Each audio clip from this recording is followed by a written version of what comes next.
안녕하세요, 구독자 여러분. 구독과 좋아요는 채널 운영에 큰 힘이 됩니다. 안녕하세요. 저는 50대 식당을 운영하고 있는 여성입니다. 결혼 후 수차례 사업을 벌이며 빚만 늘어놓았던 남편의 뒷바라지를 하다 보니 자연스럽게 생긴 음식 솜씨로 저는 두 아이들을 모두 대학까지 보낼 수 있었습니다. 우리 가족이 최선을 다해 행복하게 살 생각으로 하루도 쉬지 않고 일한 결과 꿈에 그리던 아파트를 대출 없이 살 수 있게 되었고, 우리 가족을 발목을 잡던 빚도 어느 정도 청산을 할 수 있게 되자 드디어 사람답게 살 것 같더군요. 사업에 실패하며 자신감이 없던 남편의 응원을 보내고 잘하고 있다고 믿어준 것이 저의 잘못이었을까요? 가족 모두 행복하게 살고 싶다는 저의 생각이 욕심이었을까요? 조금씩 삶이 나아지기 시작하자 남편은 점점 달라지더니 급기야 사람으로서 할 수 없는 짓을 하기에 이르렀습니다. 가게에 방 하나 있지? 응, 작은 방 하나 있지. 창고같이 쓰는 방. 오늘 그 방에서 좀 자고 와. 뭐? 얘들도 다 기숙사 들어갔고 당신 집에 와봤자 할 일도 없는데 뭐하러 왔다 갔다 해? 여기 보일러도 안 들어와서 냉골이야. 당신도 알잖아. 여기서 어떻게 자? 오늘 단체 손님도 많아서 너무 피곤해. 집에 가서 지지고 잘래. 그냥 좀.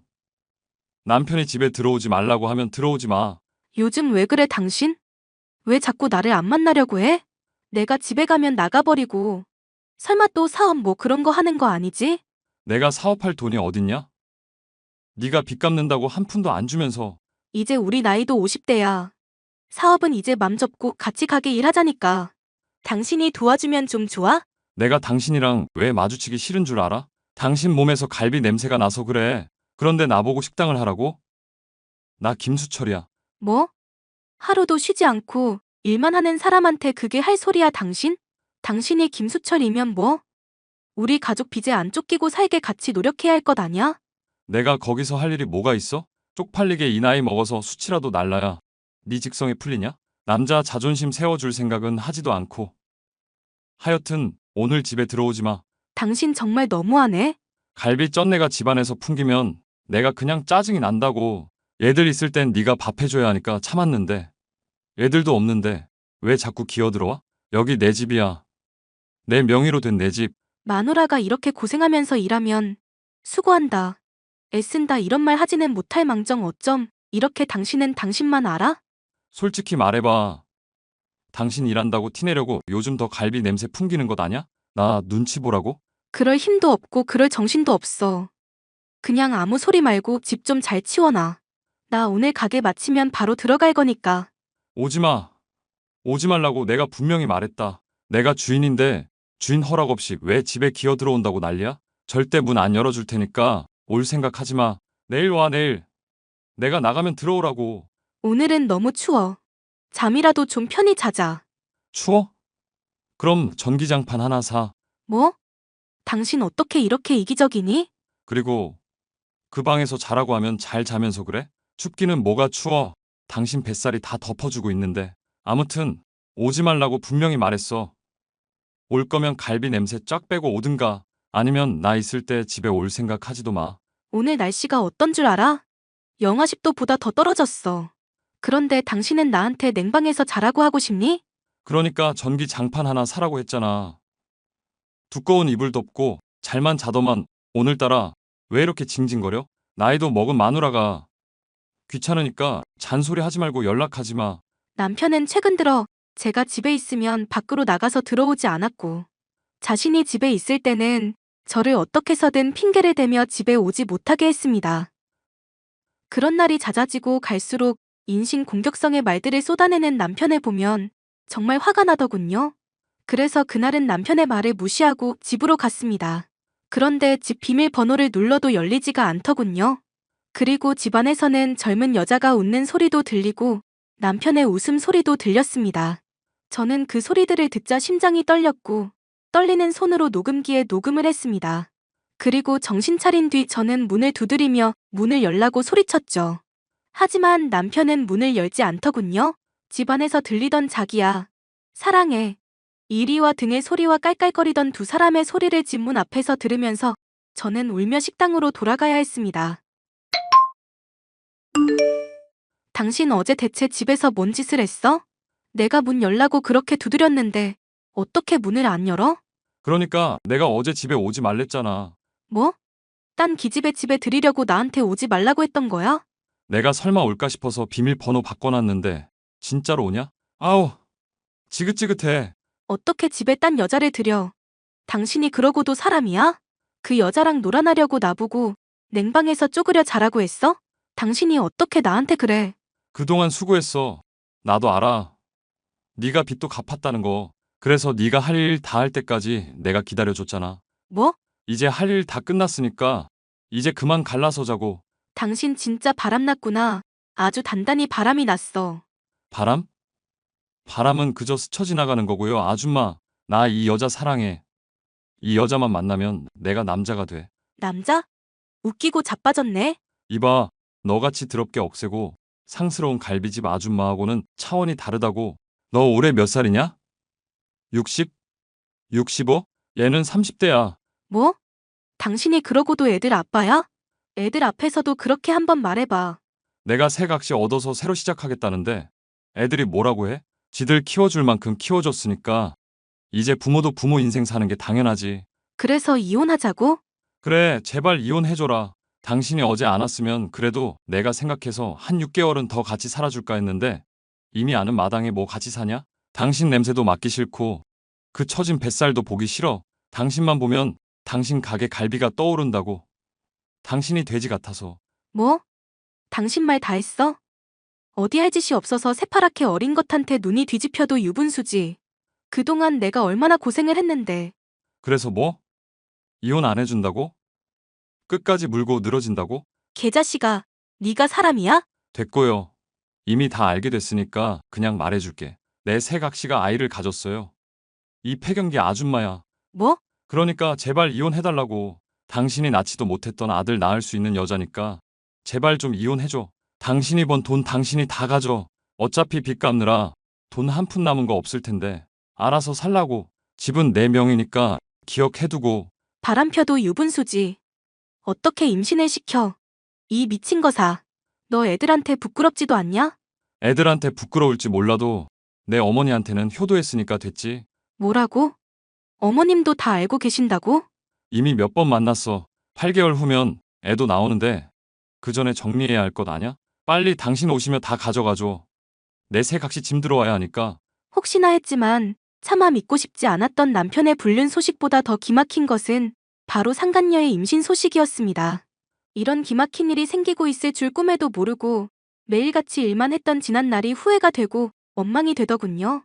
내가 이혼해주면 그 두 사람은 행복하게 애 낳고 살겠구나 싶은 생각을 할 때마다 피가 거꾸로 솟았고 이혼은 절대 해주지 말아야겠다고 다짐을 했습니다. 수차례 가게로 찾아오고 전하고 문자고 이혼을 요구하는 남편에게 이혼은 안 할 거라고, 애 호적에 올릴 일 없을 거라고 말했습니다. 그런데 이혼을 요구하는 남편보다 더욱 저를 힘들게 한 사람은 시어머니였습니다. 그리고 저는 시어머니의 끔찍한 태도에 정신을 차리게 되었습니다. 애미야, 너 대체 뭐 하자는 거냐? 애비가 이혼을 해달라는데도 이렇게 끝까지 안 해주는 저희가 뭐냐? 누구 좋으라고 이혼을 헤어놓고 좋으라고. 저는 절대 이혼 못해요. 내가 누구 때문에 이렇게 고생을 하면서 살았는데. 말이 나왔으니 말인데 대체 네가 뭔 고생을 했단 말이냐? 남편 뒷바라지 좀 한 거? 그거 마누라가 됐으면 응당해야 할 일이 아니냐? 뭐라고요? 응당할 일이요? 어머님 아들이 얼마나 많은 빚을 만들었는지 알기나 하세요? 그래서 뭐, 부부가 같이 합심해서 갚아나가는 것이 맞지. 어머님, 그렇게 고생을 해서 빚을 없앴더니 이제 와서 딴 기집애랑 바람이 났다고요. 그것도 모자라 애까지 임신을 시켰는데 저보고 그냥 이혼을 하라고요? 네가 낳지도 못한 아들 걔가 낳아주면 나야 고맙다. 내가 너 딸 둘 낳을 때 뭐라 했냐? 셋째 낳으라고 했지. 없는 집에서 어떻게 자식을 셋이나 키워요? 어머님 아들은 집구석에서 놀고 있거나 사업으로 빚이나 지는데 어머님은 어떻게 저한테 이렇게 말을 하세요? 나는 이런 거 저런 거 모르겠고 우리 집 대가 안 끊길 수 있다니까. 괜찮다. 그리고 걔가 참 참하다. 너가 보면 알 거다. 뭐라고요? 너는 이제 그냥 할머니잖냐. 걔는 나이가 31살이랬나 32살이랬나? 아무튼 애비랑도 나이가 차이 나니 이번에 딸이어도 또 낳을 수 있지 않겠냐? 그래서 저보고 이혼해서 둘이 잘 살라고 행복이라도 빌어주라는 건가요? 왜 못해? 네가 해주면 얼마나 좋냐? 너 이렇게 이혼 싫다고 어거지 부릴 거면 애라도 호적에 올려라. 네? 옛날에는 첫째 부인, 둘째 부인 다 그랬어. 걔가 어려서 말도 잘 들을 텐데 그럼 네가 같이 데리고 살든가. 어머님, 그게 말이에요? 이혼하기 싫으면 네가 애비 새각시까지 책임을 져. 이미 너는 식당에서 살고 걔들은 아파트에서 살고 있는데 네가 어쩔 거냐? 네가 객식구야. 우긴다고 될 일이 아니라고. 정말 어머님이나 어머님 아들이나 너무 뻔뻔하네요. 어머님은 같은 여자면서 어떻게 이런 말들 아무렇지 않게 할 수가 있어요? 네가 그렇게 우리 애비가 좋다면 셋이서 살라니까. 애 낳으면 네가 좀 도와주고 하면 좋겠다. 첫째 마누라, 둘째 각시 끼고 살라고 내가 애비한테 말해주랴. 너만 좋다고 하면 애비도 싫진 않을 거다. 본처의 첩에 얼마나 좋아. 그래도 둘은 신혼이니까 당분간 네가 식당에서 살아야겠지? 어머님 이야기를 들으니까 정신이 번쩍 드네요. 그래요, 이혼해줄게요. 이혼이 뭐 어렵나요? 봐라. 네가 생각해도 그 짓은 못하겠지? 너 좋으라고 이혼하란 거지 우리 좋으려고 이혼을 하는 거냐? 애비한테 말할 테니까 얼른 이혼해라. 한 집에서 남편과 상간녀, 그리고 앞으로 태어날 상간녀의 애까지 저보고 돌보라던 시어머니의 말에 이혼을 안 해주는 것이 복수가 아니란 생각이 들더군요. 이렇게까지 저를 능멸하고 무시한 그들에게 제대로 복수를 하고 싶다는 생각이 들었고, 저는 남편과 합의 이혼을 했습니다. 그리고 합의 이혼 과정에서 상간녀와 태어날 애한테 정신 빠진 남편에게 재산권과 양육권, 친권 등에 대한 합의를 제가 작성했고, 제대로 훑어보지도 않은 남편은 늦게서야 자신이 서명한 합의성에 발등을 찍었죠. 당신 이게 뭐야? 지금 우리 집에 부동산이 왔다 갔는데 이게 다 뭐냐고. 그 집 내가 내놨어. 이번에 새로 분양받은 아파트 들어가려면 아파트 하나는 처분해야겠길래. 뭐? 분양받은 아파트? 그건 또 뭔 소리야? 나 이번에 40평대 아파트 분양받았어. 당신이 돈이 어디 있어서? 빚 갚느라 돈 한 푼 없잖아. 너 뭔 짓을 한 거야? 아니, 내가 당신 빚을 왜 갚아? 뭐? 그동안 놀면서 아무것도 안 하고 빚도 나 몰라라 했으니 자신이 신용 불량자여도 세상 불편한 게 없었지? 그러니까 아무것도 모르지. 대체 뭔 소리야? 당신 빚 그대로야. 뭐? 그때 마침 아파트 분양도 받은 상태라 중도금 내야 해서 차라리 아파트를 분양받아서 팔고 빚을 한 번에 처분해야겠다 싶어서 중도금 냈었거든. 뭐? 이 여편네가 제정신이야? 빚부터 갚아야지. 무슨 놈의 아파트야. 아파트가 있는데. 그 아파트도 당신 잘 모르나 본데 그 집 내 명이야. 내 명의였던 게 왜 당신 명의야? 좀 더 확실하게 말하면 내 사촌 동생 명이지. 우리 빚 때문에 명의 이전했었잖아. 그것도 10년 전에. 그것도 모르겠지. 빚은 다 내가 갚고 있었으니까. 뭐?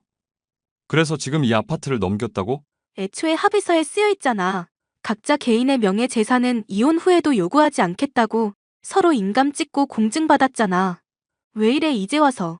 아주 날강도 같은 여편네. 그래 놓고 너 내 빚을 다 갚은 것처럼 나를 속여?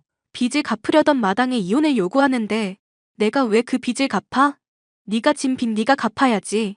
당장 내놔. 내 아파트 당장 내놔. 그동안 내가 갚아준 돈 내가 돌려달라고 안 한 것만도 감사하게 생각해. 어디서 아파트를 내놓으라 말아야. 그리고 그 아파트 곧 팔릴 테니까 얼른 짐 싸서 나가. 뭐? 이 미친 것이 나를 속여서 이혼을 한 것도 모자라 집까지 팔아먹어? 그러게 제대로 좀 주제 파악을 하고 나댔어야지. 나이 50줄이 넘었으면 정신머리라도 잘 챙겼어야지. 앞으로 열심히 일해서 갓난애기 잘 키워. 여보, 여보, 이렇게 되면 우리가 어디 가서 살아. 지금 우리 와이프 만삭이라고. 우리 와이프? 아주 주둥이로 아무 말이나 내뱉는구나. 내가 상간녀 소송도 시작했단 거 말 안 해줬나? 뭐? 애 나오기 전에 상간녀 소송도 끝나야 할 텐데 변호사도 잘 알아보고. 애들은 아빠 없는 셈 친다니까 애들한테 행여나 돈 얘기할 생각에 연락하지 말고. 늦깎이 아빠야 열심히 일해서 상간녀 합의금도 준비해놔. 수차례 사업을 실패하며 여기저기 끌어다 쓴 빚 덕분에 남편은 자신이 어디에 빚을 지고 있는지조차 모를 만큼 많았고 무관심했습니다. 당연히 제가 빚을 다 갚았을 거라고 생각했던 남편은 자신이 신용 불량자의 집 한 채 없는 거지 신세라는 사실을 뒤늦게 깨달았죠. 어떻게 보면 그 힘들었던 시기에 분양이 될 거라 생각도 못했던 아파트에 당첨되면서 남편 빚을 갚는 방법을 바꾸었던 것이 참 다행이라고 생각했습니다. 그 덕에 저는 지긋지긋한 빚에서도 정신 차리지 못한 남편에게서도 뒤늦게나마 벗어날 수 있었으니까요. 저는 여전히 열심히 식당 일을 하며 최선을 다해 살고 있습니다. 그리고 제 곁에서 힘들 때 함께 해준 제 딸들과 함께 매일이 늘 감사하답니다. 긴 사연 함께 해주셔서 감사합니다. 안녕하세요. 저는 대전에 사는 결혼 5년차에 직장에 다니는 여성입니다. 얼마 전 저는 청천벽력과도 같은 소식이 들려왔습니다. 친정 엄마의 건강이 악화되었다는 소식이었죠. 결혼 후 멀리 산다는 이유로 부모님을 자주 찾아뵙지도 못했던 저는 뒤늦게 후회가 밀려왔고 친정 엄마의 건강을 다시 회복하기 위해 최선을 다하고자 했습니다. 그런데 당장 믿고 의지하고 싶었던 남편이 돌연 돌변을 하더군요. 한때는 정말 사랑했고 믿었고 그래서 평생을 함께 하고자 했던 사람의 철면피와 같은 행동에 저는 큰 상처를 받게 되었습니다. 당신, 이번 주에 또 장모님 모시고 병원 가? 응. 이번 주에 검사 결과도 보고 다른 것도 검사해야 해서 내가 같이 가야 할 것 같아. 휴, 요즘 당신 장모님 아프신 이후로 우리한테 너무 소홀한 것 아냐? 우리? 그래, 나랑 우리 엄마한테 너무 소홀하잖아. 당신 최근에 우리 엄마한테 전화 몇 번이나 했어? 여보, 우리 엄마 얼마 전에 암일 수도 있다는 이야기를 들었어. 그리고 이번 주에 엄마 결과 나오고 나 우리 엄마가 그렇게 아프다고 하는데도 병원 한 번 모시고 못 갔어. 시어머니 조금만 아프셔도 내가 모시고 갔던 병원을 우리 엄마는 한 번도 못 모시고 갔다고. 그리고 엄마 암일 수도 있다는 이야기 듣자마자 내가 바로 시어머니도 건강검진 하자고 했잖아. 그래서? 장모님이 암일 수 있는 게 내 잘못이야? 누가 자기 잘못이래? 내 말은 그게 아니라 지금 내가 우리 엄마 도와드리는 거 이해해주면 안 돼? 내가 어디까지 이해를 해? 내가 이런 말 안 하려고 했는데 어제 우리 엄마 허리 다쳐서 파스 붙였어. 뭐? 허리를 얼마나 삐끗하셨으면 그 건강한 양반이 파스를 붙였겠냐고. 그런데도 지금 나한테 이해를 바라는 거야? 당신 지금 그걸 말이라고 하는 거야? 왜? 허리 삐끗한 것은 장모님이 가지고 있을 수 있는 암덩어리에 비해 아무것도 아니다 그거야? 당신 시어머니한테 그렇게 소홀하고 남편한테 소홀할 거면 차라리 친정으로 가서 살아. 어떻게 그렇게 말할 수 있어? 당신 어머니가 암이어도 나한테 그럴 수 있어? 지금 재수없게 우리 엄마가 왜 암이야? 그렇잖아도 우리 엄마 지금 머리부터 발끝까지 건강검진 해놓은 거 결과 기다리는데 재수없게? 그럼 당신 어머니도 모자라서 집안에 암 환자가 둘이나 돼야 속이 시원하겠어? 당신 어머니 몸속에 암덩이 있다고 시어머니도 암이길 바라는 사람이 어딨냐? 누가 그렇대? 말이 그렇단 소리지. 당신이 내 사정을 단 하나도 이해를 안 하잖아. 효년합셨네. 아무튼 이번 주에 우리 엄마도 건강검진 결과 나오고 하니까 미리미리 잘 확인해. 그리고 양심적으로 허리 삐끗한 시어머니한테 죄송한 마음 좀 가져라. 남편은 갑자기 들려온 친정 엄마의 건강 소식에 날카롭게 반응을 했습니다. 그런 남편에게 몹시 섭섭하긴 했지만 친정 엄마가 암일 수도 있다는 소식에 저는 바로 시어머니 건강검진을 진행했고 나름 며느리로서 최선을 다하고자 노력을 했습니다. 그러나 남편은 저희 사정도 친정 엄마의 건강에 대해서도 이해나 배려가 전혀 없는 태도를 보였습니다. 얘, 너 내 소식 듣긴 했냐? 네, 어머니, 안 그래도 연락드리려고 했어요. 허리는 좀 어떠세요? 내 나이가 몇이냐? 나 이제 곧 70이다. 그런 내가 허리를 얼마나 삐끗했으면 세상에 그 독한 파스를 붙이고 누워있겠냐. 많이 불편하세요? 말 같지도 않은 소리 좀 하지 마라. 당연히 불편하지. 너는 허리 안 아파봐서 모르겠지만 이게 보통 아픈 것이 아니다. 그런데 너는 코빼기도 안 비추고 뭐 하는 거냐? 그렇잖아도 오늘 퇴근하고 가려고 했어요. 내가 이렇게 연락하니까 그제야 온다고 하냐? 네가 아주 네 엄마가 아프다고 정신이 나갔구나 싶었다. 이따 저녁에 퇴근할 때 갈게요. 움직일 때 조심해서 움직이세요. 올 것도 없다. 네가 와봤자 내 속만 뒤집지. 됐고 허리 아픈 데는 장어나 소고기가 좋다고 하니까 돈이나 보내라.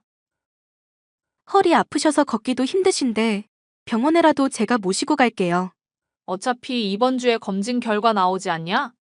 그때 허리도 진료받으면 되니까 그때 네가 와라. 이번 주요? 저 이번 주에 친정 엄마 검사 결과 받으러 가야 하는데요. 예비하고 다녀오셔야 할 것 같아요. 뭐? 너 지금 시애미가 건강검진을 하고 허리를 다쳐서 걷지도 못하는 와중인데 네 엄마 결과 받는다고 나랑 같이 병원에 안 간다는 소리를 하냐? 아니, 그게 아니라요, 어머님. 니들 친정의 딸이 너 하나냐? 네 오빠도 있고 네 언니도 있고 다들 시집 장가가서 사위며 며느리도 있는데 왜 너만 그렇게 주구장창 돌보고 있냐? 처음 친정엄마 모시고 병원 갔던 것도 오빠였고요. 계속 다니면서 다른 결과들 본 것도 가족들이었어요. 이번 주에 암 결과 나온 데서 제가 가고 싶었던 거예요. 그러니까 너는 네 시애미 건강은 안중에도 없다. 그 소리냐? 어머님, 그게 아니라요. 잔말 말고 이번 주에 나랑 같이 병원 가. 그리고 네 엄마 진짜 암이 맞냐? 네? 아직 그건 확실하지 않은데 위치나 크기가 좀 가능성이 크다고 해요. 그래? 보험은 빵빵하게 들어져 있는 것 맞지? 네, 보험은 걱정 안 해도 돼요. 얼마나 들었냐? 네 엄마 진단비며 수술비 다 들어가 있지? 보험 몇 개나 들어있냐? 진단비도 여러 군데서 받을 수 있던데. 네 엄마도 그러냐? 글쎄요. 오빠가 거의 관리를 해서 저도 잘 모르겠어요. 얘 봐라. 너 그 진단비며 수술비 얼마나 큰 돈인 줄 알아? 그런데 그걸 그냥 네 오빠한테 맡기면 어떡하냐? 네 오빠가 다 가져가기 전에 당장에 알아봐라. 네? 그 돈을 왜 저희 오빠가 가져가요? 그리고 아직 정확히 암인지도 모르고요. 아무튼 물러터진 것 보면 내 속이 다 터진다. 가족들끼리 억단이 돈이 생기면 남남되는 것 한순간이다. 네 엄마 암이면 네가 할 일은 딱 하나야. 보험료 챙기는 것, 알겠어? 내 말 명심하고 이번 주 금요일에 2시까지 와라. 시어머니와 친정엄마의 병원 날짜가 겹치게 되면서 어쩔 수 없이 저는 또 친정엄마를 친오빠에게 부탁해야만 했습니다. 딸 노릇도 제대로 못하는 현실도 서글펐지만 더욱 저를 힘들게 하고 괴롭게 했던 것은 따로 있었습니다. 친정엄마의 건강에 대한 시어머니와 남편의 태도였죠. 친정엄마의 건강 소식을 들은 시어머니는 건강 여부에 대해서는 단 한마디도 하지 않고 오로지 보험료에 대해서만 이야기를 하시던군요. 그 이야기를 듣고 있자니 솔직히 정이 떨어지면서 자신들 이야기여도 이렇게 말할 수 있을까 싶었습니다. 그런데 시어머니보다 더한 요구를 한 남편을 보면서 저는 소름 끼치게 치가 떨리더군요. 당신, 어머님, 암 소식 언제 나와? 내일이야? 아니, 금요일이야. 어머님 건강검진 결과도 금요일라고 해서 엄마는 오빠가 모시고 가기로 했어. 형님이? 형님 진짜 참 대단하시네. 뭐가? 평일 낮에 병원에 가는 거면 연차 쓰는 것 아냐? 그렇지. 돈이 무섭긴 무섭다. 회사 연차까지 쓰고 병원에 가고. 당신 지금 무슨 소리 하는 거야? 아니, 딱 보이잖아, 형님 하는 게. 장모님 암이면 바로 보험료 청구해서 진단비랑 받으려는 거 아냐? 내 친구 중에 보험하는 사람이 있어서 물어봤거든? 장모님이 위에 암이랬나? 위에 암 아니고 가능성이 있다고. 그래. 아무튼 그 위암이 3억에서 5억까지 진단비를 받을 수 있더만. 장모님은 얼마짜리 들어놨어? 나도 몰라. 아까 시어머니도 그러더니 당신도 엄마 보험료 얘기야? 나도 그 생각은 못했는데 아까 엄마가 전화로 장모님 보험 이야기를 하더라.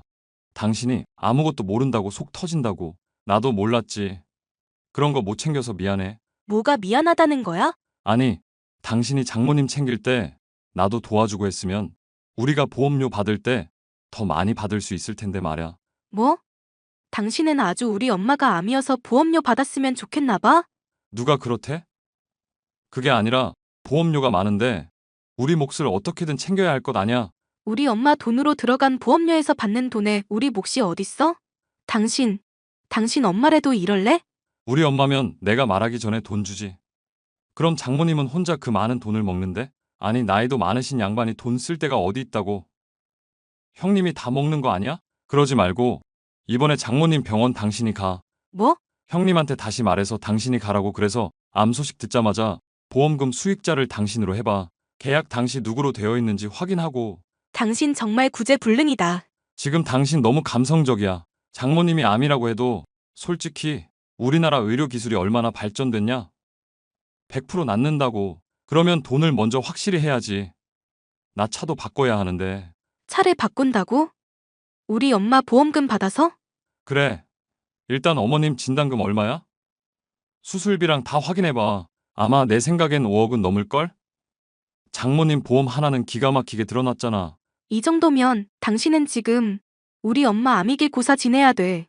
형님이 다 가져가기 전에 우리 몫으로 한 2억 정도는 챙겨와야지. 2억이면 외제차 기깔 나는 걸로 뽑을 수 있잖아. 우리 엄마도 해외 한번 보내드리고. 뭐? 해외? 그럼 내가 나만 생각하는 줄 알았어? 엄마 해외 보내드리고 우리 차 외제차로 뽑고 하면 장모님 치료받는 동안 그 차로 모시고 얼마나 좋냐? 그만 좀 해. 당신 이런 말 아무렇지 않게 하는 거 보면 내가 정말 정이 떨어져. 당신이랑 살고 싶지가 않다고. 뭐? 이게 나만 좋으란 거야? 당신 어머니 수술하고 항암이다 뭐다 병원 들락날락할 때 외제차 타면 얼마나 편하겠어. 당신이 나한테 차를 준다고? 당신 차키 한 번도 준 적이 없는 주제에 뻔뻔해도 어떻게 이렇게 뻔뻔하냐? 당신 엄마가 앞일에도 이렇게 나와? 우리 엄마가 왜 암이야? 얼마나 건강한데. 지 엄마가 약해서 아픈 걸 가지고 난리야. 현실적으로 따지자는 것을. 그만해. 한 번만 더 우리 엄마 보험료 소리하면 그땐 정말 끝이니까. 누가 할 소리. 장모님 암인데 내 앞으로 2억 안 가져오면 당신이야말로 쫓겨날 줄 알아. 지 엄마 모신다고 아주 시댁이고 남편이고 등한시했으면 그에 대한 보상은 해야지. 친정엄마가 암 진단을 받기도 전에 벌써부터 보험료로 외제차를 타고 자기 엄마 해외여행을 보내겠다는 남편의 말을 듣자 저는 당장에 이혼을 하고 싶더군요. 사람의 얼굴로 어떻게 이런 생각들을 하고 저한테 요구를 할 수 있는지 납득이 되지가 않았습니다. 그 후 남편과 냉랭한 관계를 유지하게 되었고 드디어 친정엄마의 검사 결과를 오빠로부터 듣게 되었습니다. 위치와 크기 때문에 암 확률이 높았음에도 악성 종양이 아니라 양성 종양이라 단순히 수술로 제거하면 된다는 감사한 소식에 저는 눈물을 흘렸습니다. 그리고 그 자리를 함께 가지 못한 딸로서 죄스러운 마음뿐이었죠. 그러던 중 예상치 못한 소식을 듣게 되었고 저는 남편과 시모에게 똑같이 되갚아줄 수 있었습니다. 여보 장모님 결과 나왔어? 암 맞지? 혹시 전이도 됐대? 전이가 되면 암이 2개가 되는 건가? 보험료도 2개로 나눠받나? 그것도 알아봐 얼른. 뭐라고? 그게 궁금해서 연락했니? 당연하지. 보험료 제대로 확인하고 2억 꼭 가지고 와. 그러기만 하면 내가 앞으로 장모님 일로 친정에 한 달을 산다 해도 그러라고 할게. 그리고 내가 가만히 생각했는데 외제차로 병원 가는 것은 좀 그렇지? 그냥 당신 차로 다녀. 괜찮지? 그럼 괜찮지. 당신 차 언제 바꿀 거야? 역시 암이 맞구나. 내가 암일 것 같더라고. 당신 엄마 얼굴 색이 흑색이잖아. 내가 진작에 병원 모시고 가고 싶었는데 그럼 더 일찍 차 바꿀 수 있었잖아. 그래? 우리 엄마 얼굴색도 관찰을 했어? 그럼 내가 사위인데 안 그래? 그럼 나 한 1억 7천 그 정도 차로 바꿀까 하는데 어때? 1억 7천? 근데 가능하겠어? 뭐가? 유지비? 걱정 마 충분히 가능하니까. 당신도 일하는데 뭐가 걱정이야. 아니, 어머님 보험 하나밖에 안 들어서 진단금이 얼마 안 될 텐데 1억 7천만 원 감당할 수 있냐고. 뭐? 그게 무슨 소리야? 당신 어머니 암이래. 그 진단금으로 차 뽑으면 된다고. 뭐?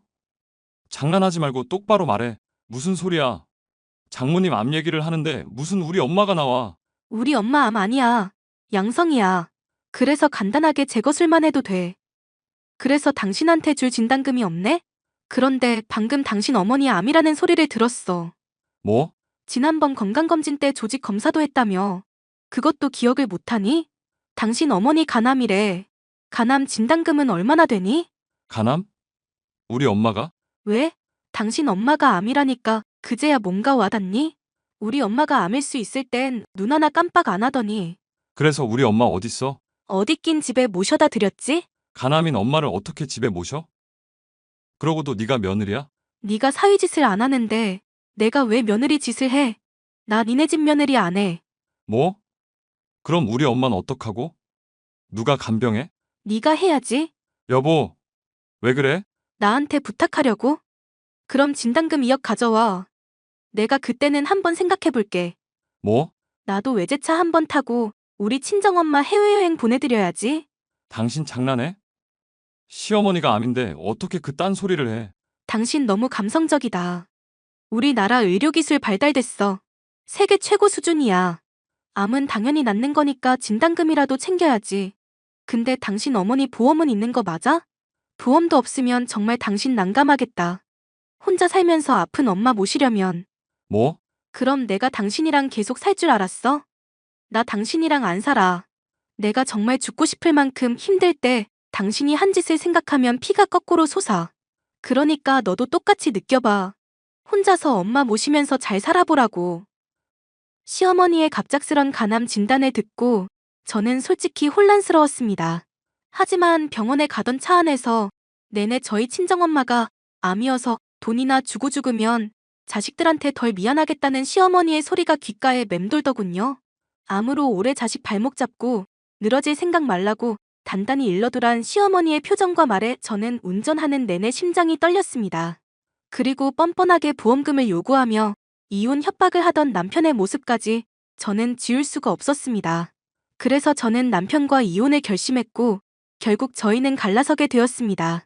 배우자가 가장 힘들어할 때 손 한 번 잡아주기는커녕 칼로 심장을 도려내는 듯한 아픔만을 주었던 사람과는 남은 여생을 행복할 자신이 없었기 때문이죠. 지금 저는 저희 선택에 만족하며 친정엄마와 함께 하루하루 즐겁게 살아가고 있습니다. 긴 사연 함께 해주셔서 감사합니다. 안녕하세요. 저는 아들 하나를 둔 전업주부 40대 여성입니다. 제 남편은 감정 기복이 별로 없고 무뚝뚝한 성격이지만 가정에 충실한 타입이어서 결혼 생활 중 큰 갈등은 없었습니다. 시어머니께서는 인정 많고 소녀 같은 분이라 저는 흔히 얘기하는 고부 갈등도 모르고 살아왔습니다. 그런데 결혼할 때는 생각지도 못했던 복병이 등장해 결혼 생활 내내 저를 힘들게 했는데 그 사람은 바로 남편의 누나였습니다. 시누이만 똑바로 살았다면 제가 이런 사연 채널에 글을 보낼 일도 없었을 텐데 사람 일이라는 게 생각대로 되지만은 않더군요. 저처럼 힘들어하시는 분들과 함께 소통하고 싶어서 이렇게 사연을 보내게 되었습니다. 자기야, 나 자기한테 평소에 궁금했던 게 있어. 자기가 대답하기에는 조금 껄끄러울 수도 있지만 그래도 꼭 한 번은 물어보고 싶었어. 뭐가 궁금한데? 얘기해봐. 자기 누나, 그러니까 형님 말야. 어머님이랑 형님의 관계가 살짝 독특하지 않아? 어머님이 형님 말이라면 껌뻑 죽는 것 같은 느낌이야. 형님이 아무리 무리한 부탁을 해도 어머님은 거절하시는 법이 없더라고. 당연히 엄마랑 딸 사이니까 그렇지. 원래 모녀지간은 애틋하잖아. 일반적으로야 그렇지만 어머님과 형님의 관계는 조금 달라. 형님이 자기보다 10살이나 많은데도 어머님은 마치 형님이 초등학생 아이인 것처럼 대하신다니까? 물가에 내놓은 아이처럼 어쩔 줄 몰라 하셔. 자기가 그렇게 얘기하니까 나도 솔직하게 말할게. 사실 누나는 우리 엄마의 아픈 손가락이야. 누나 태어나고 나서 집안이 너무 가난했어서 누나가 잘 먹지를 못했나 봐. 지금으로 따지자면 영양실조 상태였지. 지금도 누나가 누가 봐도 왜소하고 키도 작잖아. 엄마는 그게 본인 탓이라고 생각하고 계셔. 어쩐지 어머님은 형님이 밥 먹는 모습만 봐도 항상 눈가가 촉촉해지시더라고. 그런 일이 있었구나. 심지어 누나가 아직까지 결혼 안 한 것도 엄마 탓이라고 여러 번 말씀하셨어. 그게 왜 어머님 탓이야? 형님 말로는 결혼 직전까지 간 사람들도 여럿 있었는데 도저히 그런 답답한 관계를 참을 수가 없어서 파혼했다고 하셨거든. 형님이 결정한 인생인 거지. 어머님 탓은 아니잖아. 나도 그렇게 생각은 해. 그런데 엄마 입장에서는 누나가 그저 불쌍하고 안쓰러운가 봐. 나 태어나고 나서는 아버지 사업이 잘 돼서 난 잘 먹고 잘 자랐거든. 누나만 보면 항상 미안한 마음뿐이라고 말씀하셨어. 자기는 그런 말 들었을 때 안 서운했어? 어렸을 때는 그런 말 들으면 서운하기도 했는데 성인 되고 나서부터는 나도 독립적으로 살아서 별로 신경 안 썼지. 누나랑 나이 차이도 많이 나고 가까운 사이는 아니었거든. 내가 이런 말까지는 정말 조심스러운데 솔직히 형님이 아직까지도 애처럼 행동하는 면이 있는 건 어머님 탓일 수도 있겠다는 생각이 들어. 기분 울적하다고 회사 그만두고 엄마 카드 한 장 들고 유럽 여행 다녀왔다는 얘기는 정말 쇼킹했거든. 그것도 어머님한테 말 한마디 없이 카드 들고 나갔다면서? 자기가 그걸 어떻게 알고 있어? 형님이 다 말씀해 주셨는걸? 여행 중에 최고로 재밌는 여행은 남의 돈으로 하는 여행이라면서. 그때 너무너무 행복했대. 내 누나지만 너무 부끄럽다. 그래도 아버지 살아계실 땐 아버지 눈치라도 보면서 행동했는데 아버지 돌아가시고 나서는 천상천하 좌독존이야. 엄마가 누나를 감싸고 도니까 나도 뭐라 할 말도 없고 그냥 그쪽은 그쪽대로 나는 나대로 사는 거지. 어머님도 이제 연로하시고 여기저기 편찮으신데 정말 걱정이다. 어머님 없이 형님이 어떻게 사실지도 걱정이고. 나는 내 가정을 지키는 게 우선이야. 설령 엄마랑 누나 사이에서 무슨 일이 벌어지거나 엄마 돌아가시고 나서 누나가 혼자 살게 되더라도 절대 자기한테는 피해 없게 할게. 나 힘들어질까봐 한 이야기는 아니었고. 형님이 걱정돼서 한 말이지만 어쨌든 고마워. 신우와 시어머니는 서울 집에서 살았고 제 남편은 지방에서 소규모 보습 학원을 운영하고 있었기에 저희는 마주칠 일이 별로 없었습니다. 저는 시어머니와 사이가 좋아 자주 찾아뵈었고 저희 집으로 오셔서 사셨으면 좋겠다고 말씀드린 적도 있었습니다. 그때마다 시어머니는 자신의 딸인 신우와 함께 살고 싶다며 저희의 제안을 항상 거절하셨습니다. 그러던 중 신우이가 저에게 뜻밖의 제안을 했습니다. 올케, 잠시 올케네 집에 우리 엄마 내려가 계실 거야. 집만 간단하게 챙겨서 보낼 거니까 올케가 신경 좀 써줘. 어머님이 저희 쪽으로 오신다고요? 이제부터 저희랑 같이 쭉 계시는 거예요? 그런 건 아니고 우리 집 내부 리모델링 공사해야 해서 엄마한테 잠시만 올케네 쪽으로 내려가 있으라고 했어. 형님, 그 집 리모델링 하시게요? 오래된 아파트긴 해도 내부는 크게 손댈 필요 없어 보였는데요. 그 집에서 나랑 엄마랑 평생 살아야 하는데 불편한 게 한두 군데가 아니야. 올케는 이 집에서 살고 있는 사람도 아닌데 왜 함부로 나대? 내가 나대는 사람 제일 싫어하는 거 알지? 죄송해요. 리모델링 비용이 워낙 비싸니까. 저도 모르게 그런 말이 나왔어요. 돈은 내가 알아서 하니까 올케는 나대지 말고 엄마한테는 간단하게 화장실이랑 주방 한두 곳 손본다고만 말해놨거든. 나중에 올라오면 서프라이즈로 놀라게 해주려고. 그러니까 엄마한테는 쓸데없는 말 하지 마. 내 말 무슨 뜻인지 알지? 알겠어요, 형님. 그런데 기간은 어느 정도로 예상하면 될까요? 짧게는 한 달, 길어도 2달 안에는 끝나. 공사 끝나면 다시 엄마 데려올 거야. 저희는 어머님이랑 계속 같이 살아도 좋아요. 저희 민재도 할머니 너무 좋아하고요. 올케 그렇게 안 봤는데 사람 홀딱 깬다. 네? 올케 이 아파트 욕심나서 우리 엄마 모시겠다고 하는 거 아니야? 지방 사니까 서울 아파트 가질 수 있는 기회는 우리 엄마 꼬시는 것뿐이라고 생각하나 보지? 형님, 무슨 말씀을 하시는 거예요? 저희도 여기에 저희 집 있어요. 어머님 집에 대해서는 그런 생각 해본 적도 없어요. 우리 엄마 죽을 때까지 나랑 같이 살 거고 엄마 집은 내가 물려받을 거거든. 우리 엄마 몇 달 데리고 있겠다고 해서 이 집이 올케 집 될 거라는 큰 꿈은 버려. 정말 별꼴이야. 시어머니가 저희와 함께 계시는 동안 저희는 너무 즐거웠습니다.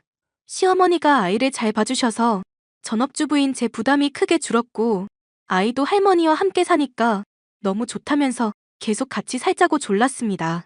제가 늘 꿈꾸던 화목한 가족의 모습을 보며 흐뭇한 나날을 보내고 있던 중 청천벽력 같은 소식을 들었습니다. 시어머니가 위암이라는 소식이었습니다.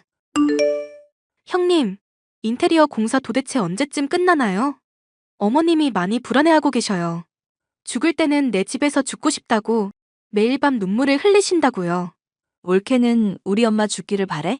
저는 어머님이 오래오래 사시기를 바라는데 어머님이 많이 힘들어하고 계신다고요. 얼른 어머님 본인 집으로 돌아가고 싶으시다면서 하루하루 기다리고 계세요. 어머님 내려오신 지 2달이 넘었는데 왜 아직도 공사가 안 끝나는 거예요? 내가 해달라고 했던 자재나 부품들이 안 들어와서 공사를 쉬엄쉬엄 했어. 나도 엄마가 갑자기 암 진단받을지 몰랐거든.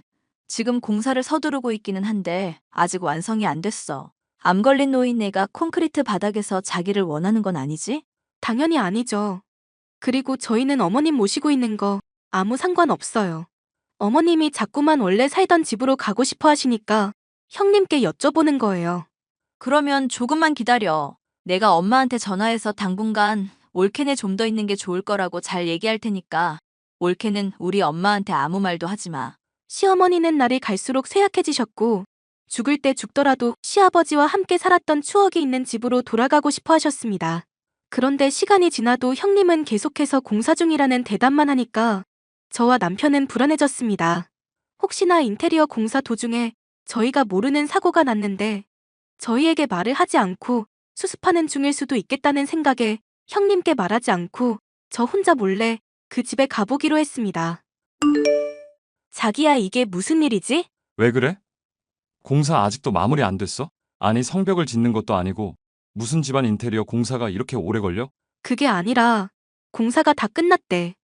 경비 아저씨한테 여쭤보니까 공사 시작하고 한 달 만에 다 마무리됐다고 하시더라고. 누나는 공사가 끝났는데 왜 엄마한테 말을 안 해? 뭔가 다 이상해. 자기야, 형님 모아놓은 돈이 꽤 많아? 모아놓은 돈이 있으면 그 나이 되도록 엄마한테 얹혀 살겠어? 돈 없다면서 엄마한테 용돈 한 번 준 적이 없는 사람인데. 근데 이번 리모델링 공사에 1억 5천만 원이 들었대.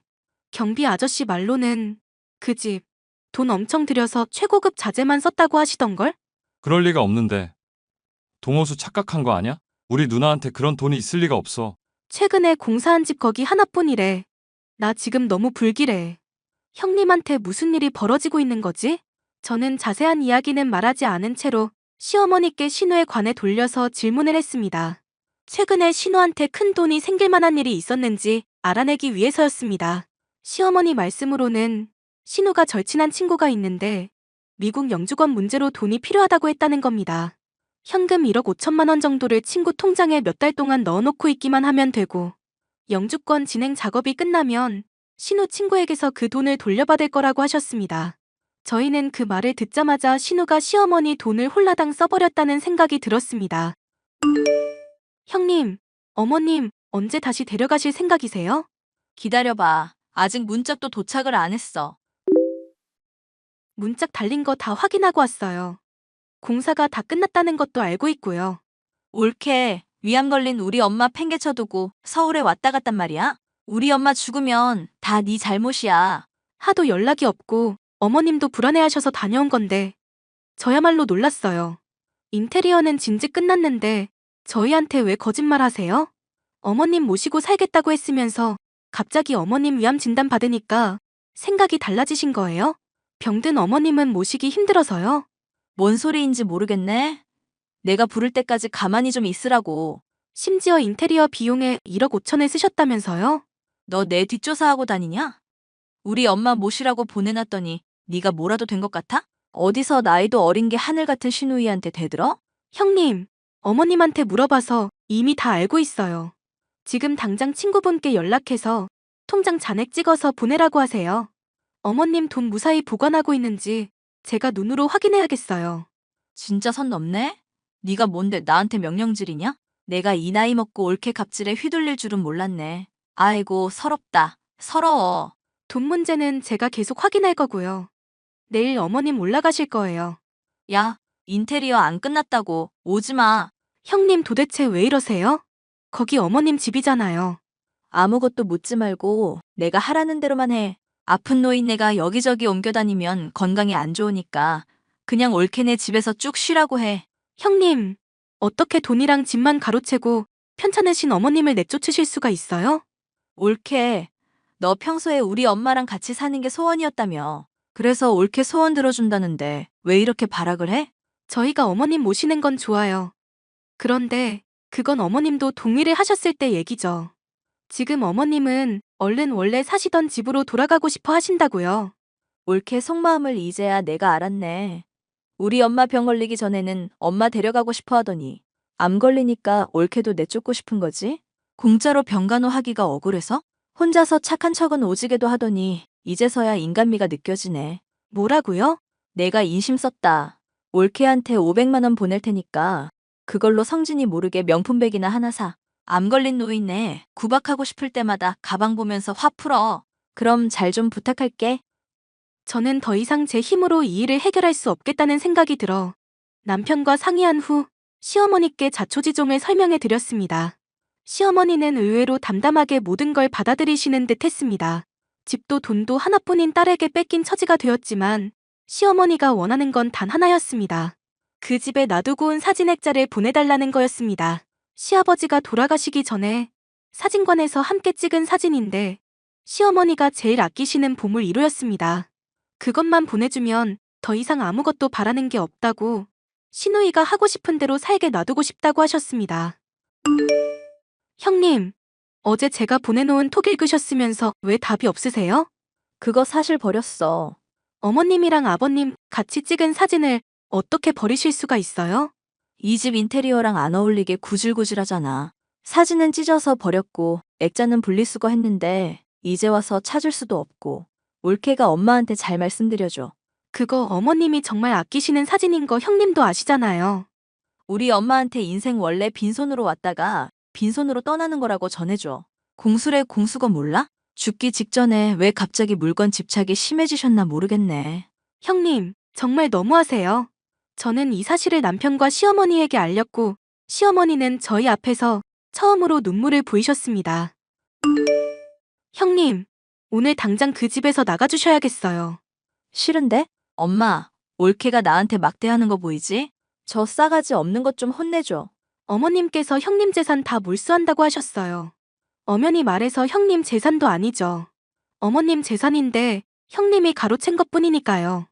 그래도 예정을 생각해서 500원은 남겨주신다네요? 엄마, 올케 왜 저래? 엄마가 빨리 혼내줘. 네 옳게 말대로다. 내 집에서 당장 나가. 그리고 내가 빌려준 1억 5천만 원 당장 나한테 입금시키고. 엄마, 내가 다 설명할게. 돈은 인테리어 비용이 모자라서 내가 조금 썼고. 나 이 집에서 엄마랑 둘이 행복하게 살려고 했어. 내가 지금 바쁜 일이 있어서 잠시 공사 핑계 대면서 엄마 못 오게 했던 건데 그 일도 다 끝났고 내일 엄마 올라와도 돼. 형님, 곧 내용 증명 하나 갈 거예요. 집에서 나가고 대여금 반환하라는 내용이니까 그대로 실행해주세요. 엄마, 올케가 지금 나랑 엄마 사이 이간질하고 있는 거 몰라? 엄마, 나 믿지?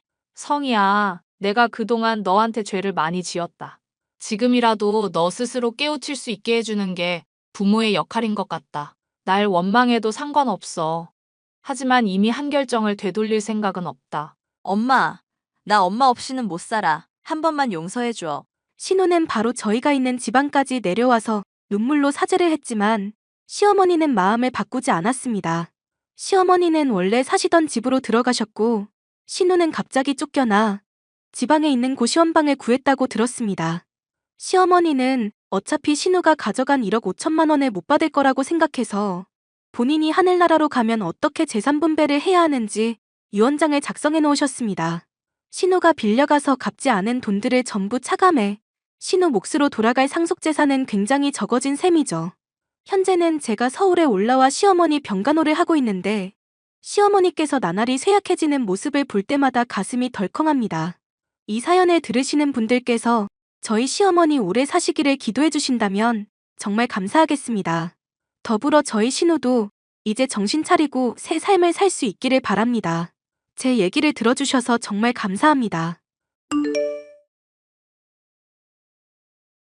안녕하세요. 저는 20대 후반 여성입니다. 저희 집은 아버지께서 IT 중소기업을 운영하고 계신데요.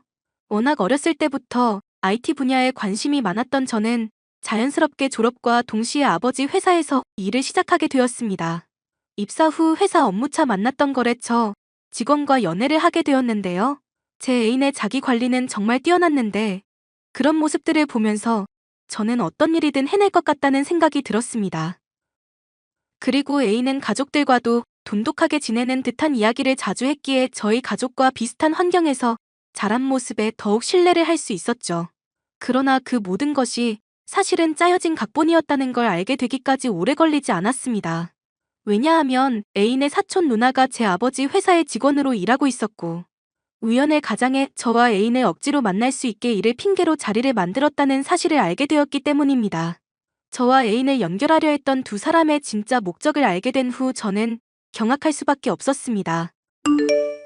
내 사촌 누나가 그러는데 자기 사촌 누나가 누군지 알았다며? 자기 혹시 내가 숨겨서 기분 나빴어?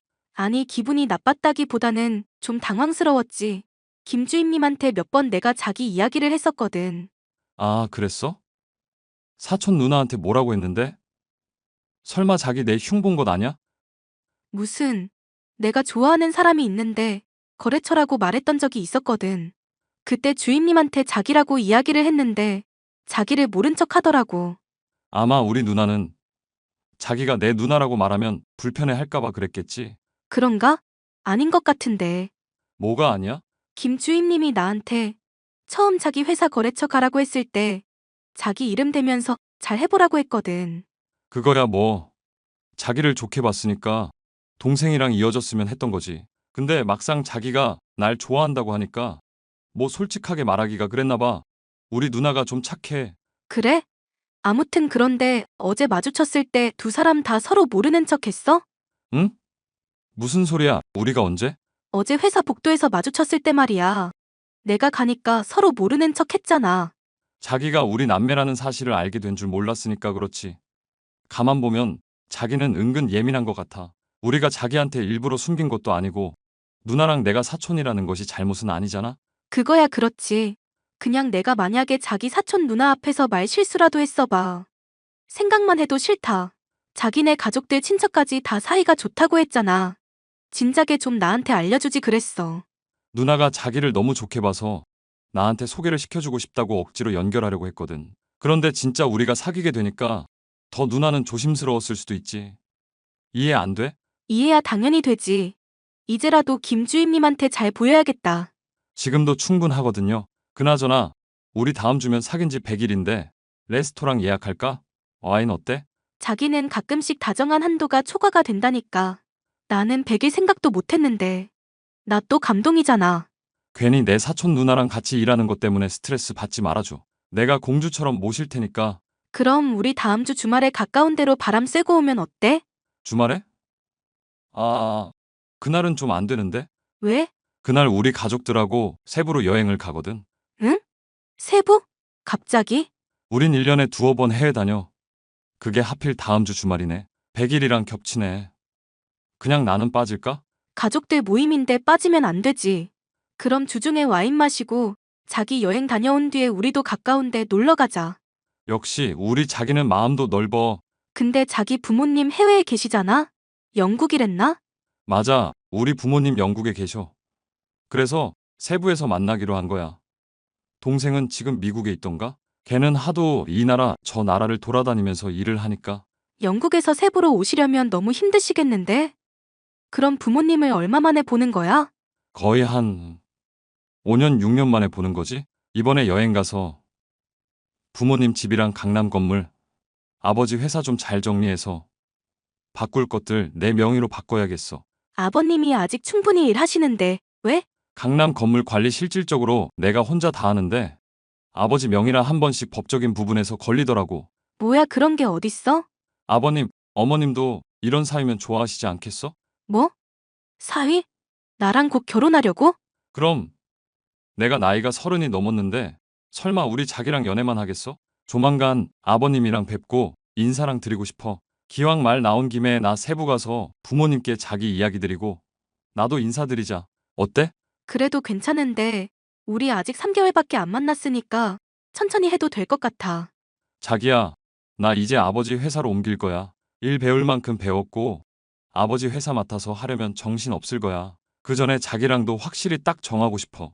알았어, 알았어. 세부 가족 여행부터 다녀오고 우리 100일 여행도 다녀오고 그 다음에 하자고.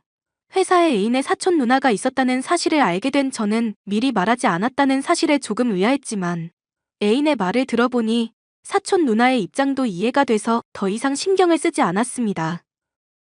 그리고 100일을 앞둔 저와 애인은 여행을 계획했고 애인은 결혼에 대한 생각을 처음으로 밝히기도 했죠. 애인이 그만큼 나와의 관계에 있어 진지하게 생각을 하고 있다는 것을 알게 된 후 저는 부모님께 연애 중이라는 사실을 알렸고 애인에게 가족여행을 다녀온 뒤에 저희 부모님을 만나자고 했습니다. 애인은 저희 부모님을 만나자고 하자 무척이나 기뻐했고 자신이 사랑하는 여자의 부모님께도 최선을 다하고 싶다고 이야기를 하더군요. 하지만 그 모든 것이 새빨간 거짓말이었다는 것을 알게 되는 데는 오래 걸리지 않았습니다. 자기야 혹시 김주임님도 세부 갔다는데 알고 있어? 응? 뭐? 우리 사촌 누나가 세부에 간다고? 누가 그래? 방금 같이 일하는 친구가 말해줬어. 김주임님도 남자친구랑 세부로 여행 갔다고. 남자친구? 자기도 몰랐구나. 김주임님 남자친구 있대. 결혼도 한다고 그랬다는데? 아직 가족들한테는 안 알렸나 보다. 아, 그런가 봐. 나도 처음 듣는 소린데? 자기도 세부로 가족 여행 가는데 김주임님도 남자친구랑 여행 간다니까 신기하다. 세부 작은데 만나는 것 아냐? 연락해봐. 사촌 누나 남자친구도 한번 보고. 그래야겠네. 우리 누나가 남자 보는 눈이 있나 한번 봐야겠다. 내가 한번 누나한테 연락해 볼게. 김주임님도 3박 5일로 여행 간다고 했다더라. 완전 자기 가족들하고 똑같아. 참 자기 호텔 어디라고 했지? 우리 호텔? 왜? 땡땡땡 호텔 맞지? 엊그제 거기라고 했잖아. 응, 맞아. 왜? 대박. 가족들은 뭔가 사촌이라도 통하나? 김주임님도 남자친구랑 거기 호텔 잡았대. 아니, 자기는 어떻게 그렇게 우리 사촌 누나 여행에 대해 다 알아? 나도 모르는데. 같이 일하는 친구가 알려줬어. 김주임님이 인스타에 올렸다던데? 누나는 나이가 몇 살인데 인스타 같은 걸 하고 있는 거야. 왜? 나도 하는데? 우리 공주님이야. 아직 20대잖아요. 그런 게 어딨냐. 자기는 왜 인스타를 안 해? 그런 거 귀찮아. 없는 것들이 허세 부리려고 올리는 사진들 같아서 싫어. 담배 피우면서 금팔찌 차고 다리 꼬고 사진 찍는 것들 제일 이해 안 돼. 하긴. 나도 그런 허세는 싫어. 그리고 자기는 담배도 안 피우잖아. 인스타 같은 곳은 다 루저들이 그냥 보여주고 싶어서 발악하는 곳이라니까? 그래도 추억할 수도 있고 좋은 곳 공유도 하고 좋아. 나도 자기랑 연애한 거 사진 올리고 싶기도 한데. 내 얼굴은 스티커 붙여줘. 나는 나 모르는 사람들이 내 얼굴 보고 평가하고 말하는 거 딱 질색이야. 그래서 그냥 안 올리고 있거든요. 역시 우리 공주는 생각이 깊어. 자기야, 나 곧 출국해. 세부 도착하면 연락할게. 응, 알았어. 김주임님 만나면 남자친구랑 술 마시더라도 적당히 마시고. 좋은 사람인지도 자기가 봐주고. 그래. 가족끼리 여행을 간다던 남자친구와 공교롭게도 사촌 누나의 여행지와 호텔까지 갔다는 사실을 알게 되었습니다. 그때까지만 해도 동남아 여행지나 호텔이 다 비슷하기 때문에 가능한 일이라고 대수롭지 않게 여겼습니다. 하지만 이 모든 것이 저만 모르는 두 사람의 은밀한 관계의 연속이라는 것을 알게 되면서 모든 것이 무너지고 말았습니다.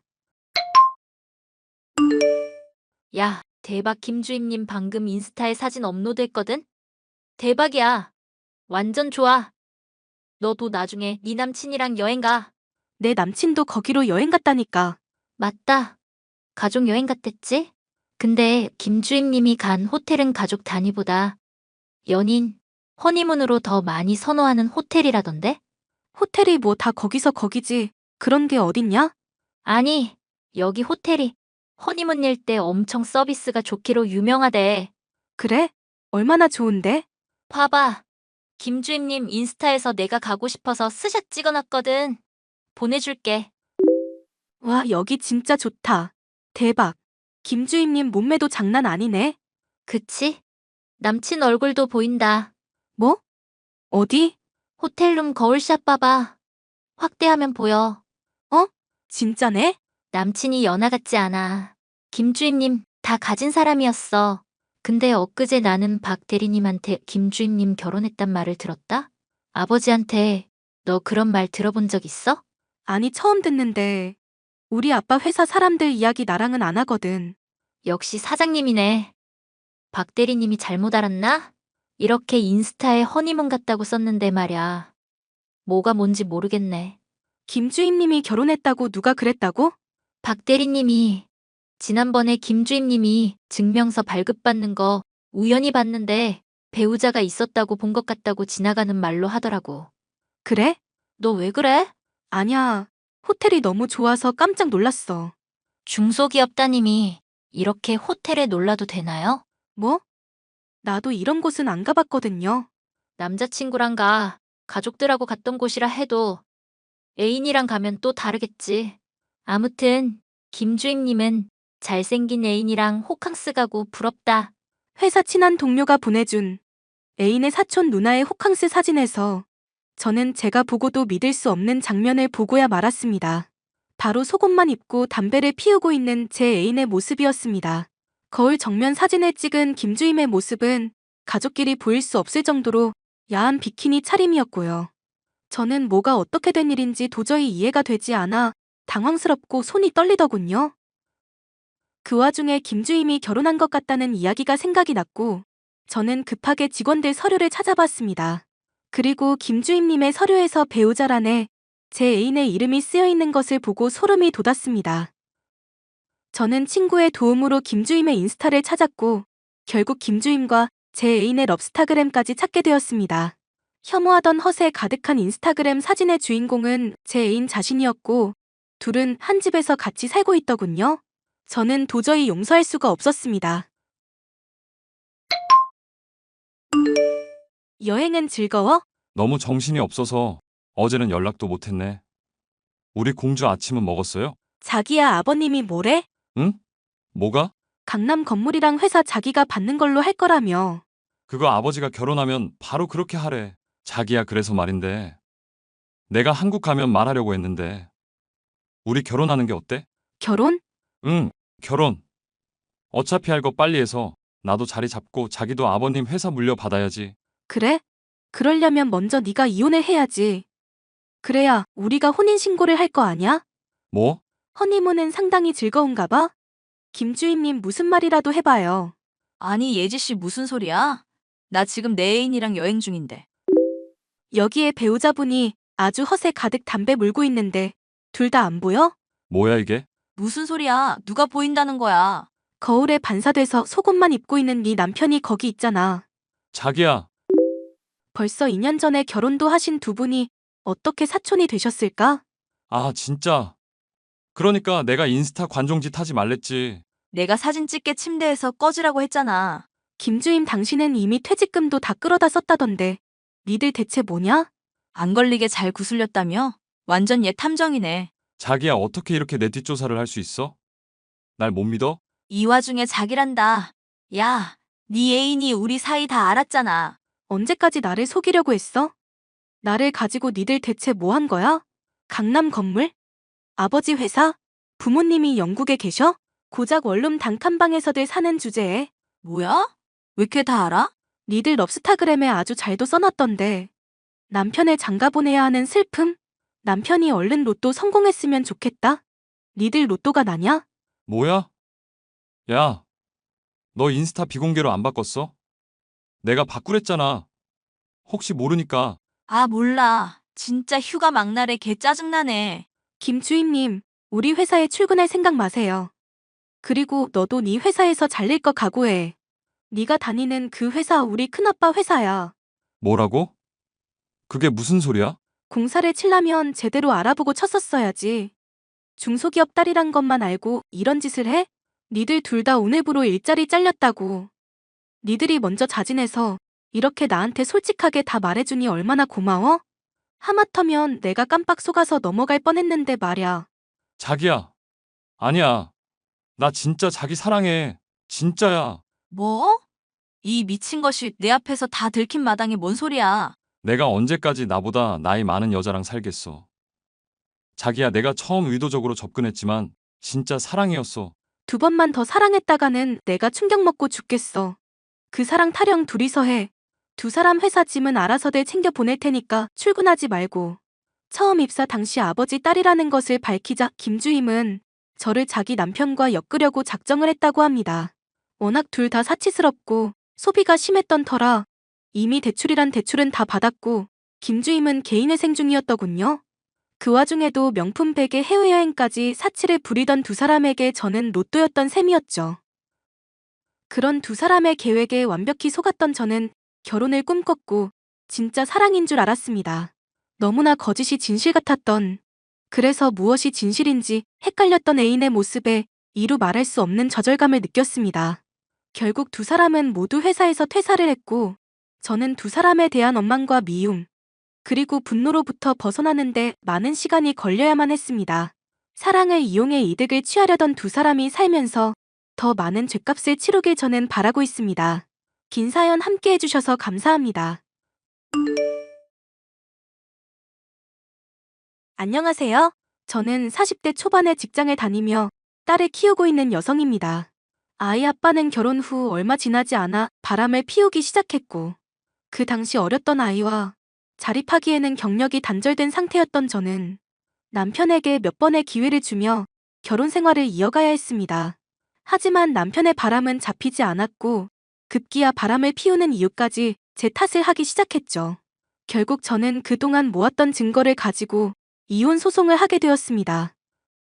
남편은 절대 이혼을 하지 않겠다고 했지만 법정에서는 남편의 습관과 같은 바람, 가정을 등한시한 태도, 그리고 양육의 비협조적이었던 생활 등을 이유로 이혼에 손을 들어주었습니다. 그렇게 저는 지옥 같은 결혼 생활에 종지부를 찍을 수 있었습니다. 이혼 후 아이와 행복하게 시작하기 위해 다시 열심히 일을 하게 되었습니다. 그렇게 생활하던 제가 최근에 같은 회사를 다니는 사람과 좋은 관계를 유지하게 되면서 서로 재혼을 약속하게 되었습니다. 그런데 이름만 들어도 소름 돋는 전 남편이 저의 재혼 소식에 말도 안 되는 짓을 하면서 저를 괴롭히기 시작했습니다. 내가 애한테 물어봤는데 당신 늦은 시간에 퇴근하면 애를 방치한다며? 그게 무슨 소리야? 회사 일이 늦게 끝나는 것 아닌 이상 나 우리 애 혼자 저녁 먹게 둔 적도 없어. 그렇게 애를 사랑하는 애미가 세상에 지 새끼를 데리고 딴 놈이랑 연애질을 하냐? 네가 그러고도 애 엄마야? 당신이 할 말은 아니지. 당신이 우리 딸 태어났을 때부터 밥 먹듯이 한 짓이 바로 바람이었어. 이 여자 저 여자 수시로 바꿔가며 만났던 사람이 지금 누굴 보고 그딴 소리를 해? 내가 그렇게 바람을 폈던 것은 그만큼 내가 외로웠던 거라고 했잖아. 아직도 이해가 안 돼? 그래서 지금 너는 잘했다는 거냐? 내가 뭘 잘못했는데?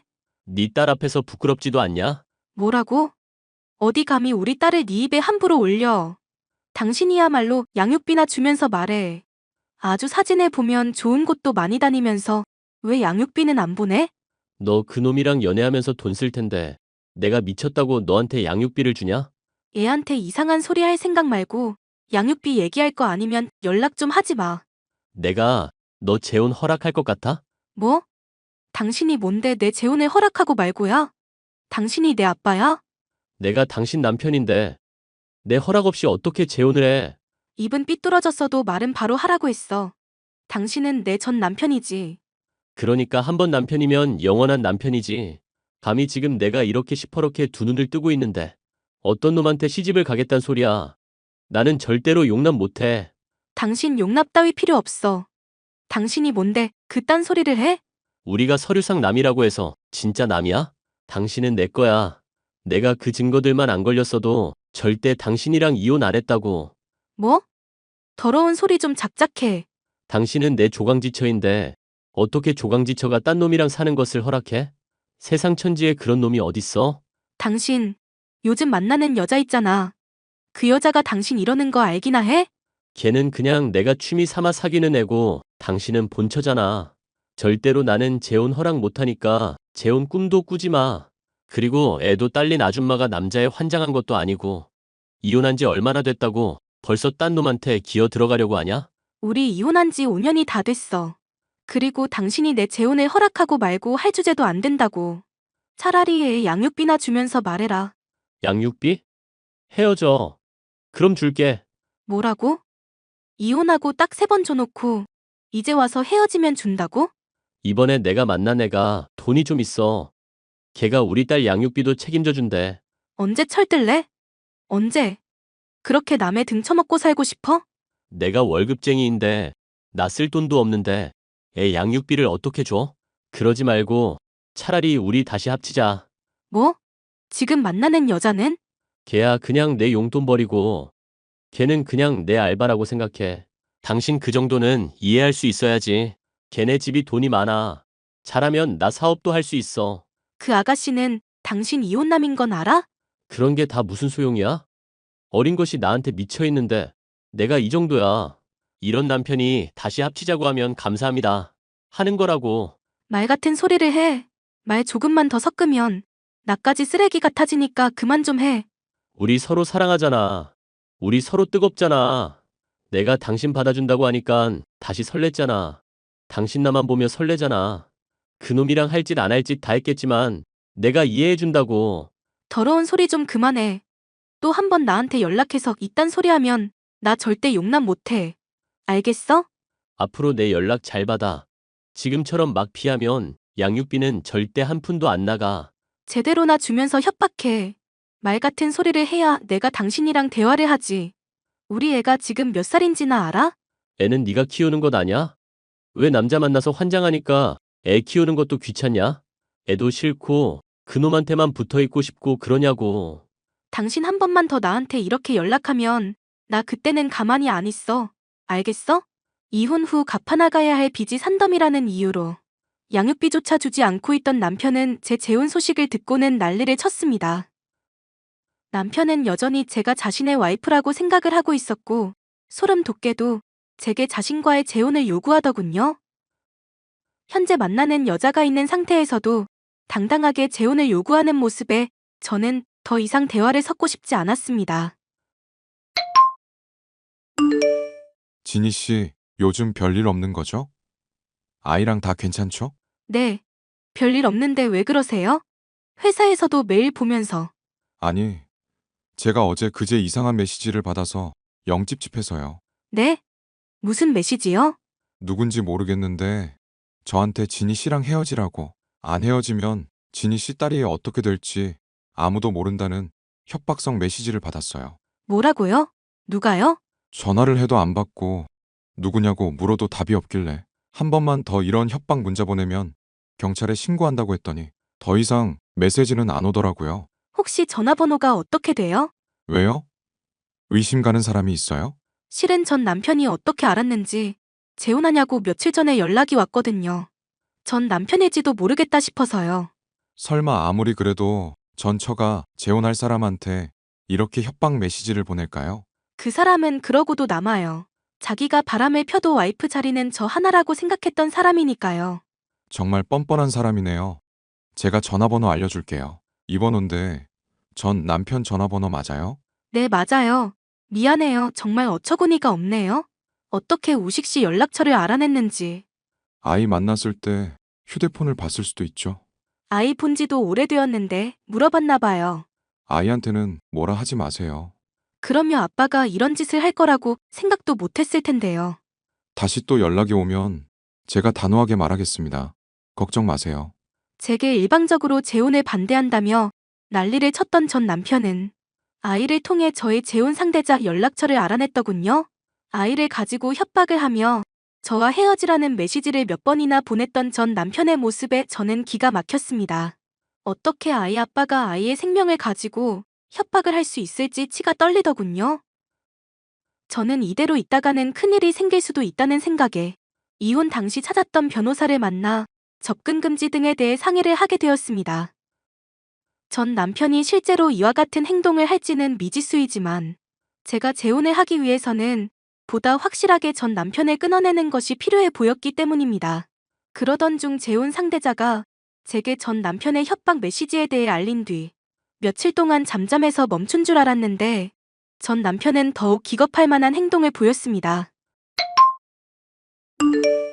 우식 씨한테 다 들었어. 우식 씨한테 그따위 사진을 보낸 이유가 뭐야? 무슨 사진? 나는 아무 사진도 안 보냈는데? 그래? 번호만 바꿔보내면 당신이 아니야? 그 번호 누군지 모르겠지만 이게 경찰 통해서 바로 확인 가능한 거 알고 있지? 나는 도통 뭔 소린지 모르겠는데. 어떻게 우리 애 사진에 얼굴을 도려내서 찍어보내? 당신이 그러고도 아빠야? 이러고도 당신이 아빠냐고. 누가 우리 딸 사진을 이렇게 만들었어? 당신 대체 행실을 어떻게 하고 다니길래 이런 일이 있어?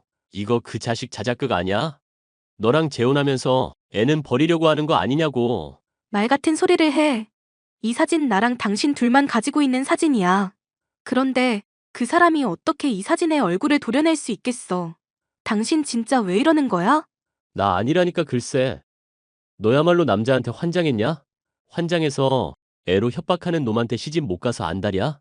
나 도저히 무서워서 그 자식이랑 재혼 허락 못 해. 그 자식이 우리 애 버리기라도 하면 어떡할래? 네가 그러고도 엄마야? 뭐?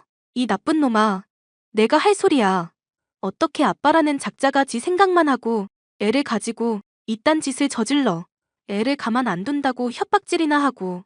당신 내가 가만히 있을 것 같아?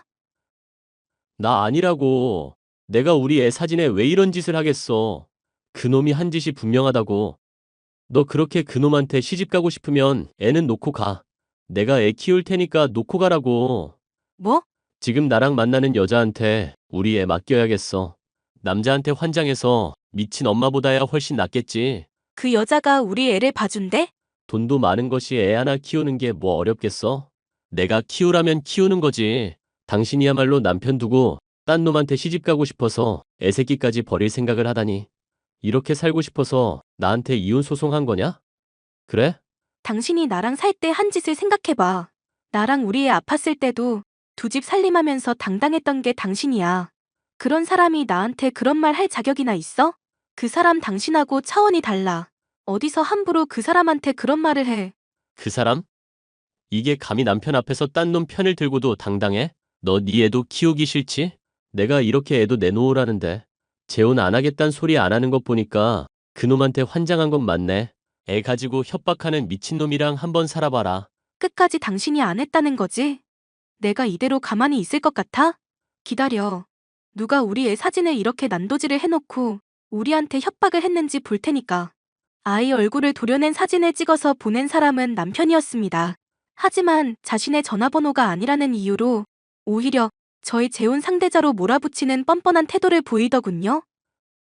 저는 이 모든 사실을 경찰서에 가서 신고를 했고 전화번호의 주인이 누구인지도 알게 되었습니다. 이정은 씨? 네? 제가 이정은인데 누구세요? 당신, 이 단톡방은 뭐야? 이정은 씨, 아직 경찰서에서 연락이 안 갔나 보네요? 제가 고소했는데. 고소요? 당신이 누군데 나를 고소해? 뭐 때문에 고소를 해? 당신이 내 재혼할 사람한테 우리 애 사진 보냈잖아. 네? 무슨 소리예요? 전 당신이 누군지도 모르는데? 오빠, 이게 무슨 말인지 알아? 정은아, 일단 기다려봐. 당신 뭐 하는 거야? 당신? 무슨 소리야? 이 여자가 왜 오빠 당신이야? 저 이 남자 전 처해요. 이 남자가 이혼남이라고 밝히지도 않았나 봐요. 나이도 젊고 돈도 많아서 우리 애도 자기가 키우라면 키울 거라던데? 네? 뭐라고요? 오빠 이혼했어? 아니야, 아니야. 아니긴. 당신한테 딸 하나 있단 것도 아니라고 할래? 딸이요? 이게 다 무슨 소리예요? 내일 모레 우리 부모님 만나기로 했는데. 오빠 솔직히 말해봐. 이 남자 입만 열면 허풍에 허세예요. 그쪽 돈이 많아서 취미 삼아 데리고 있는 거라고 저한테 말했거든요. 제발 다시 재혼해달라고 사정을 하면서요. 그런데 제가 다른 사람과 결혼한다고 하니까 아가씨 전화번호로 협박 문자를 보냈나 봐요. 야, 너 미쳤어? 이래도 네가 아니야? 네가 안 그랬어? 내가 경찰서에 갈 거라고 생각도 못했나 봐? 네 여자친구 네 덕에 고소 먹었어. 오빠 대체 이게 다 무슨 소리야? 내가 돈이 많아서 데리고 다녀? 내가 오빠 때문에 고소를 당해? 내가 한 고소 없애려면 네가 직접 경찰서 가서 자수해. 이번에 아주 접근금지 신청을 할 테니까. 아가씨 정신 차려요. 이 사람 저랑 결혼 생활한 3년 동안 단 한 번도 여자가 없던 적이 없어요. 그리고 지금 빚더미라 지 새끼 양육비도 못 주는 쓰레기라고요. 너 이러고 네가 재혼할 수 있을 것 같아? 내가 가만둘 것 같아? 야, 이 쓰레기야. 너 나한테 했던 말 다 거짓말이었어? 이혼남의 애도 있다고? 그것도 바람피다 이혼한 거라고? 너 이거 사기야. 알아? 아가씨 전화번호로 온 협박 메시지라 내가 어쩔 수 없이 아가씨를 고소했는데 이 건 해결되려면 저 자식이 자수해야 돼요. 이참에 아가씨도 얼른 헤어지고요. 아가씨 돈으로 사업이나 해볼까 싶은 생각으로 만나는 아저씨 얼른 떼내야 하지 않겠어요?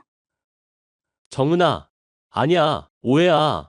저 옆엔 내가 하도 재수가 없고 직가 남자한테 환장해서 지 새끼도 안 돌보는 것도 모르길래 내가 혼 좀 내려고 그랬던 거야. 저 여자 말 믿지 마. 내가 다 설명할게. 역시 너는 딸보다 여자랑 돈이 우선이지. 역시 너는 개 같은 쓰레기가 맞아. 당장 가서 자수해. 안 그러면 네 여자친구한테 고소장 날아가니까. 예상은 했지만 전 남편은 만나고 있던 여자에게 자신이 이혼남이란 사실조차 밝히지 않았던 상태였습니다. 전 남편에게 진실을 요구해봤자 아무런 소용이 없을 거란 걸 알았기에 저는 전 남편 애인을 고소했고 그 결과 전 남편은 자신이 한 짓임을 스스로 자수할 수밖에 없었죠. 그리고 전 남편을 상대로 저와 제 딸의 안전이 위협될 수 있기 때문에 저는 접근 금지 신청을 했고, 전 남편은 애인과 헤어진 뒤 지방으로 내려갔다고 전해 들었습니다. 저는 지금 재혼을 약속했던 사람과 결혼을 준비하고 있습니다. 아이도 안정적으로 새로운 가족에 적응을 하고 있고요. 이혼 후에도 지긋지긋하게 저를 괴롭혔던 전 남편으로부터 영원히 헤어질 수 있어서 참 다행이라고 생각하며 새롭게 완성된 저희 가족이 행복했으면 좋겠습니다. 긴 사연 함께 해주셔서 감사합니다.